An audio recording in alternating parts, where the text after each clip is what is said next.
So glad you're here. I imagine you're here because something on this bubble story seems a bit off. Let me help break it down. This bubble says, open quote, I was told that Asians don't experience racism since we're accepted and quite successful. Close quote. On the surface, that might sound like a compliment. But let's look closer, because this statement is actually a textbook example of how racism adapts itself into a myth that hides harm. This is what we call the model minority myth. It was not created by Asian communities. It was invented by white institutions during the civil rights era in the US as a tool of division. The narrative went something like this. Look at Asian Americans. They work hard, they don't complain, they succeed. Why can't Black people be more like them? Let's be clear, that wasn't praise. That was a weaponized narrative used to undermine Black liberation movements, pit communities of color against each other, erase the very real ongoing racism that Asian communities face, especially those who are not wealthy, not East Asian, or not English fluent. When someone says Asians don't experience racism, they're repeating a lie rooted in colonial gaslighting, a lie that flattens the complexity and pain of Asian diasporic histories. Let's talk truth. Asian communities have faced violent exclusion, like the Chinese Exclusion Act and Japanese internment camps.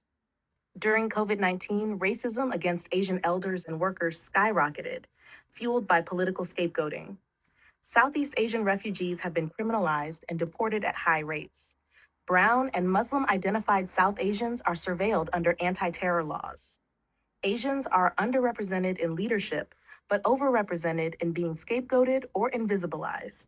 To say Asians don't face racism is to erase all of that, to render that pain invisible because it doesn't fit white people's preferred narrative of success. And success, let's be real, doesn't mean safety.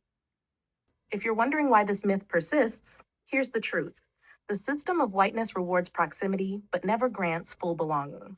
It creates honorary access to whiteness to neutralize resistance and maintain dominance. When people believe they've made it, they may stop questioning the system, even when it still harms them. And if you're white and this is new to you, welcome. That tension you might be feeling isn't guilt. It's your conditioning beginning to unravel. That's not cognitive dissonance. That's implicit conditioning, the colonial programming that trains us to see racial harm only when it's loud, visible, or fits a certain script. What's the liberatory path forward? 1. Listen to Asian voices, especially queer, disabled, working class, and refugee voices who are often left out of the mainstream. 2. Challenge model minority narratives when they show up, even when they sound positive. 3. Resist the pressure to rank oppression. All forms of racism serve the same system, and solidarity is the only antidote. Racism doesn't always look like slurs or violence. Sometimes it sounds like you don't experience racism, you're successful. And that's a lie dressed up as acceptance. You made it this far because you're ready to see deeper. Keep showing up, keep asking, and I'll be right here to walk with you through the next bubble.